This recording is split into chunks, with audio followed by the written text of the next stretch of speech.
Hello friends, welcome to life study point. आज हम बात करेंगे डॉक्टर भीमराव अंबेडकर विधि विश्वविद्यालय जयपुर की कि इसमें एलएलएम में कैसी अच्छी परसेंटेज बनाए, कैसे हम एग्ज़ाम में मतलब जो एग्ज़ाम शीट होती है, हमें जो आंसर लिखने के लिए जो शीट मिलती है उसमें कैसे इतना अच्छा लिखें कि हमारी परसेंटेज अच्छी बन जाए, या फिर हमें मतलब कैसे क्वेश्चंस को अटैम्प्ट करना है, क्या एग्ज़ाम पैटर्न होगा हमारा, कैसे क्वेश्चंस को कवर करने हैं, कैसे जो एग्ज़ाम शीट मिलती है हमें आंसर लिखेंगे जिसमें उसको कैसे हमें फिल करना है।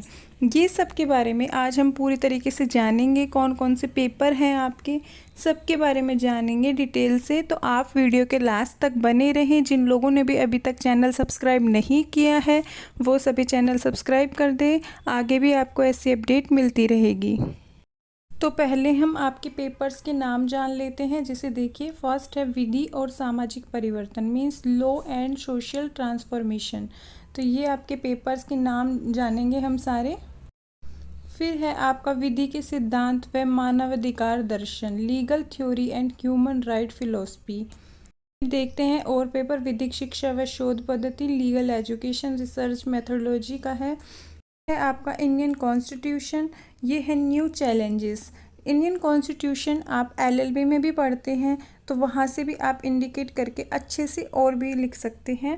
अगर आपको और भी क्लासेस चाहिए तो आप हमें कमेंट बॉक्स में ज़रूर करके बताएं, हम ऐसे ही हर पेपर पे भी वीडियो बना के आपको प्रोवाइड करवा देंगे। फिर है आपका न्यायिक प्रक्रिया, जुडिशियल प्रोसेस। तो ये सारे आपके पेपर्स थे। अब हम जानते हैं कि हमें एग्ज़ाम्स में कैसे लिखना है। फिर एक क्वेश्चंस को भी सॉल्व करेंगे। देखिए, पहला है, हमें जब कोई भी एग्ज़ाम करें, हम जो भी हमने अभी नाम देखे हैं आपके एग्ज़ाम्स के, उनके हिसाब से अगर हम कोई भी पेपर को अटैम्प्ट करेंगे तो देखिए, फर्स्ट में जब भी हम कोई भी फर्स्ट पेज लेते हैं, जैसे कोई भी क्वेश्चन स्टार्ट करना हो तो हमें उस सब्जेक्ट का इंट्रोडक्शन लिखना होता है। हमेशा पहले आपको इंट्रोडक्शन लिखना है 8 से 10 लाइन में। तो आप फर्स्ट डाल सकते हैं उसमें प्रस्तावना, या फिर जैसे कुछ भी लिख सकते हैं अपने हिसाब से कि हम उसको शो कर सके, प्रेजेंट कर सके, क्योंकि एग्ज़ाम मीन्स ही प्रेजेंटेशन होती है। फिर आपको अगर उस सब्जेक्ट से रिलेट कोई, अगर आपको डेफिनेशंस का पता है तो आप वो 1 से 2 डेफिनेशंस भी डाल सकते हैं। तो ऐसे आपको 1 से 1.5 पेज कवर हो जाता है आपका। उसके बाद आप लिखोगे कंक्लूज़न। अगर जैसे भी मतलब मान लीजिए कि अगर आपका क्वेश्चंस कुछ और भी डेफिनेशंस पूछता है तो आप उसकी भी डेफिनेशंस, उसके मीनिंग्स, डेफिनेशंस और जो भी मतलब जो उसके पॉइंट्स हैं वो लिख के फिर उसका कंक्लूज़न दें आप। फिर उसके बाद है उससे डेफिनेशन से रिलेटेड केस बताएं आप डेफिनेशंस के अंदर ही। फिर उसके बाद चाहे कंक्लूज़न दे सकते हैं, चाहे उससे पहले दे सकते हैं, उससे कोई मैटर नहीं करता।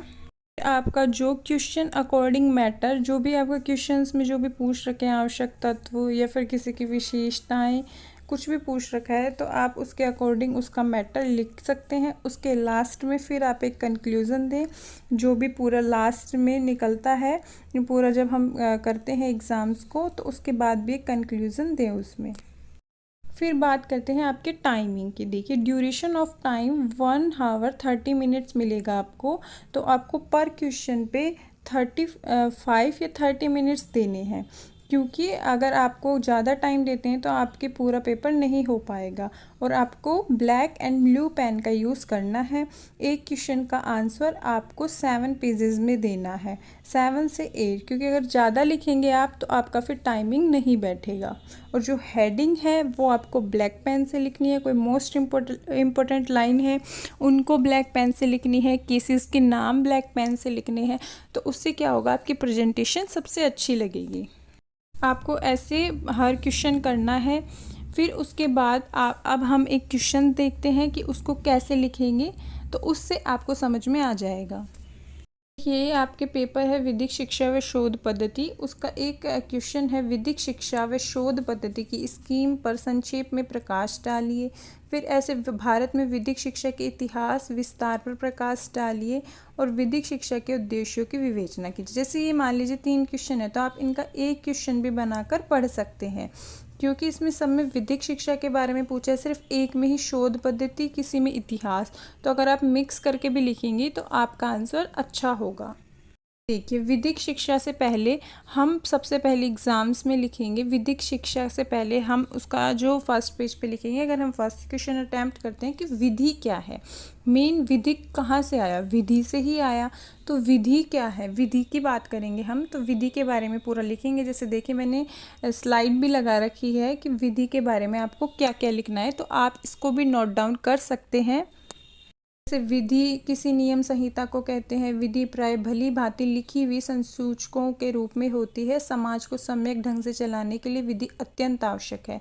फिर इसके बाद आप लिख सकते हैं कि विधि में कौन कौन से हमारे जो कानून है वो बनाए गए। तो आप 5 से 6 लिख सकते हैं एक्ट्स के नेम, जैसे CRPC, क्योंकि अगर आपका क्रिमिनल है ये, तो आप ये लिख सकते हैं, क्योंकि क्रिमिनल्स में आपको क्रिमिनल्स के जो भी नाम है एक्ट्स के वो सब देने पड़ेंगे। तो आप लिख सकते हैं जैसे एविडेंस एक्ट है, CRPC, IPC के बारे में, और भी जैसे पॉक्सो एक्ट है, JJ एक्ट है, तो वो सारे आप एक सीरीज़ में लिख सकते हैं, जिससे आपको अच्छा रहेगा एग्ज़ाम्स में कि जो एग्ज़ामिनर है वो भी चेक करता है, तो वो भी यही सब देखता है कि हमने कितना अच्छे से उसको प्रेजेंट किया है क्वेश्चंस को।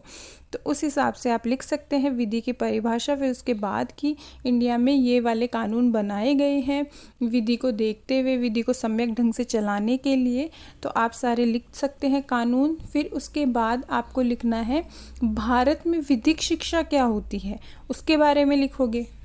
देखिए, भारत में जो विधिक शिक्षा होती है उसके बारे में लिखना है अब आपको। तो देखिए, भारत के संदर्भ में विधिक शिक्षा से अपना पेशा शुरू करने से पहले अधिवक्ताओं को दी जाने वाली शिक्षा से है।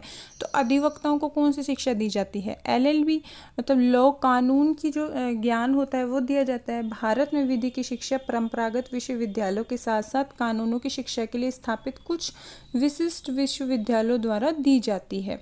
तो जैसे सभी में ही LLB, LLM, PG डिप्लोमाज नहीं है, जैसे 5 ईयर लो भी होता है, 3 ईयर लो होता है, ये कुछ स्पेसिफिकेशन है। तो देखिए, फिर आप ये भी लिख सकते हैं शैक्षिक डिग्रियां भी दी जाती हैं भारत में। तो जो शैक्षिक डिग्रियां हैं वो है भारत की विधि की तभी शिक्षा ली जा सकती है जब किसी भी क्षेत्र में पूर्व स्नातक की डिग्री प्राप्त कर ली हो। किंतु राष्ट्रीय विधि विद्यालय के मॉडल के अनुसार 10+2 उत्तीर्ण होने के बाद 5 वर्षीय एकीकृत विधि पाठ्यक्रम में भी प्रवेश लिया जा सकता है। फिर आप ये सारे दे सकते हैं, bachelor of laws LLB, BA LLB, BSc LLB, BBA LLB, मतलब ये सारे आप भी बता सकते हैं, क्योंकि विधिक शिक्षा के बारे में आपको पूरा अच्छे से लिखना हो। तो आपके जो भी सीरीज बुक्स में भी दिए होते हैं केसेस, डेफिनेशंस, तो वो उनके अकॉर्डिंग और भी डाल सकते हैं आप।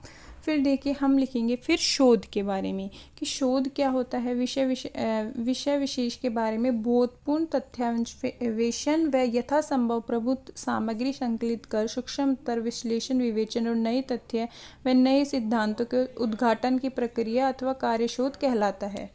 शोध के लिए प्रयुक्त अन्य हिंदी पर्याय है अनुसंधान, गवेषणा, खोज, अन्वेषण, मीमांसा, अनुशीलन, परिशीलन, आलोचना, रिसर्च आदि।